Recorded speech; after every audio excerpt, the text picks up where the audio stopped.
बिस्मिल्लाहिर्रहमानिर्रहीम। This is Naila Rizwan. आज मैं बात करूँगी शेडो टीचर के रोल को, जो कि हमारे मेन स्ट्रीम स्कूल में एज ए सपोर्ट टीचर लिया जाता है ताकि बच्चों को मेन स्ट्रीम एक्सपोजर इजीली दिया जा सके। That is very very positive thing. But हमें यहाँ पे ऑब्जर्व करना है कि शेडो टीचर का रोल क्या है, शेडो टीचर के रोल को ग्रेजुअली फेड कैसे करना है और बच्चे को इंडिपेंडेंसी की तरफ कैसे लेके आना है। सो आज इसी चीज़ पर हम बात करेंगे।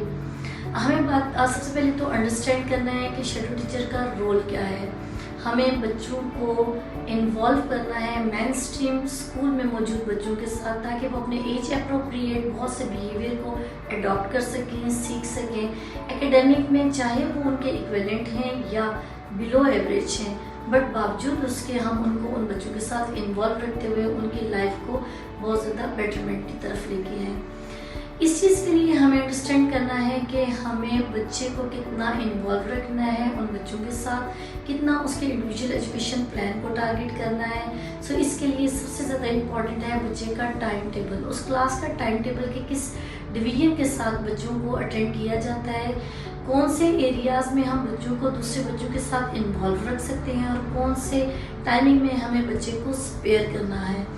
यहाँ मैं गाइडलाइन प्रोवाइड करूँगी उन तमाम पेरेंट्स को जो कि ये सर्विसेज ले रहे हैं, वो टीचर जो कि एज अ शेडो टीचर वहाँ पे सर्विसेज अपनी दे रहे हैं, या वो टीचर जो कि इन सपोर्ट्स को अवेल कर रहे हैं, तो बच्चों को कैसे ग्रेजुअली इम्प्रूवमेंट की तरफ लाया जाए। हमें अपने टाइम टेबल में कीनली डिवीजन करनी होती है। मैं प्रेफर करती हूँ उन तमाम एक्टिविटीज़ जो कि हमारे सोशल लेवल पर चल रही होती हैं, वो आइदर मॉर्निंग मीटिंग है, आइदर प्ले टाइम है, आइदर लंच टाइम है, आइदर अदर और जितनी भी एक्टिविटीज़ हैं वो सब जो होती हैं वो हमें अपने बच्चे को उसमें इन्वॉल्व रखना होता है। शेडो टीचर की प्रायोरिटी ये होनी चाहिए कि वो बच्चे को एज ए सपोर्ट अपनी प्रोवाइड करे और बच्चे को इन्वॉल्व करे। राइटिंग टाइम, बिकॉज राइटिंग में या रीडिंग में एक स्पेसिफिक ड्यूरेशन ऐसा होता है जिसमें बच्चे इंडिविजुअल लेवल पर काम कर रहे होते हैं। सो ऐसी सूरत में बच्चे को इंडिविजुअल एजुकेशन प्लान प्रोवाइड किया जाता है ताकि इंडिविजुअल एजुकेशन प्लान के अकॉर्डिंग बच्चा अपने एकेडमिक कैरियर को ग्रेजुअली इम्प्रूव करता जाए। बट अदरवाइज जितनी भी एक्टिविटीज़ होती हैं वो हमें इंट्रोड्यूस करवानी होती हैं उनके बाकी फेलोज़ के साथ साथ।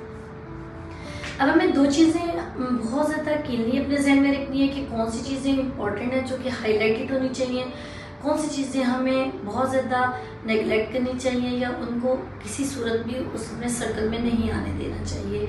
यहाँ पे मैं बात करूँगी बच्चे के सेल्फ प्ले पे, बच्चे की इंडिविजुअल लेवल पे जो भी एक्टिविटीज़ वो कर रहा होता है उसकी इन्वॉल्वमेंट पे। बच्चे को कभी भी सेल्फ प्ले या इंडिविजुअल लेवल पर आइसोलेट ना होने दें। बच्चे को मैक्सिमम आपने कोशिश करनी है कि इन्वॉल्व रखना है। सोशल लेवल पर बच्चे को इंडल्ज करना है। सोशल लेवल पर कौन से ऐसे स्टेप्स हैं जिनको हम इन्वॉल्वमेंट में इनिशियल स्टेप से लेके एंडिंग स्टेप तक ला सकते हैं। तो सबसे पहले हमारा होता है acceptance, then participation and then initiative.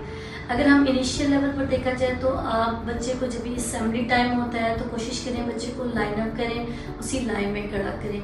बच्चे की जब पीटी स्टेप्स हो रहे होते हैं, एक्सरसाइजेज हो रही होती हैं, तो बच्चे को उसी सर्कल में रखते हुए आप विद सपोर्ट उनको एक्सरसाइजेज करवाएं ताकि वो सराउंडिंग में अपने बच्चों को एक्सेप्ट कर सके। फिर देन इससे भी एडवांस स्टेप आ जाता है कि ग्रेजुअली वो बच्चों के टच को, होल्डिंग को, वॉक को, उनके साथ जितनी भी अटैच होती हुई एक्टिविटीज़ हैं उनको एक्सेप्ट करें और उनको अपने रूटीन में, शेड्यूल में लेके आए। उसके बाद हमारा स्टेप आता है पार्टिसिपेशन का। तो मस्ट बच्चे को पार्टिसिपेट करवाएं। आप कोई भी चीज़ को शेयर करवा सकते हैं, आप उसको इन्वॉल्व कर सकते हैं छोटी छोटी गेम्स में। अगेन बहुत सी चीज़ें ऐसी होती हैं जिसमें आप बच्चे को इंडल्ज कर सकते हैं। देन एक एडवांस स्टेप आता है इनिशिएटिव का। बहुत से बच्चे जब हमारा ओरल वर्क हो रहा होता है तो वहाँ पार्टिसिपेट नहीं कर रहे होते। सो आप बीइंग अ साइलेंट प्रॉम्प्टर बच्चे को बूस्ट कर सकते हैं, उसकी जगह बोल सकते हैं, ग्रेजुअली उसको फिजिकल प्रॉम्प्ट भी आप प्रोवाइड कर सकते हैं। समहाउ बच्चे को आप विस्पर कर सकते हैं ताकि वही चीज़ बच्चा इमिटेट करे और बच्चा एटलीस्ट उस सर्कल में इन्वॉल्व हो। सो स्कूलिंग का एक बहुत प्रायोरिटी जो हमारी होती है वो कंबाइंड रिस्पॉन्स को कैरी करना होता है। सो आई होप सो आप इन चीज़ों को अंडरस्टैंड करेंगे और इन चीज़ों के बिहाफ पे आप अपने शेडो टीचर्स को बहुत अच्छे से गाइड कर सकते हैं। उनका फॉलोअप ले सकते हैं एंड ग्रेजुअली ये भी देख सकते हैं कि बच्चे की जो डिपेंडेंसी है वो बढ़ तो नहीं रही, कहीं वो मुकम्मल तौर पे अपने शेडो टीचर पर डिपेंड तो नहीं कर रहा।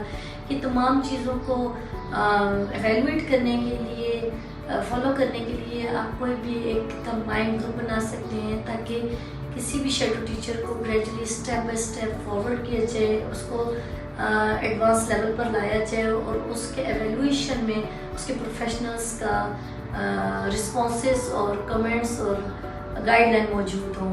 ये चीज़ें बहुत यकीनन आपके लिए हेल्पफुल होंगी। Thank you so much. अपना बहुत सारा ख्याल रखें।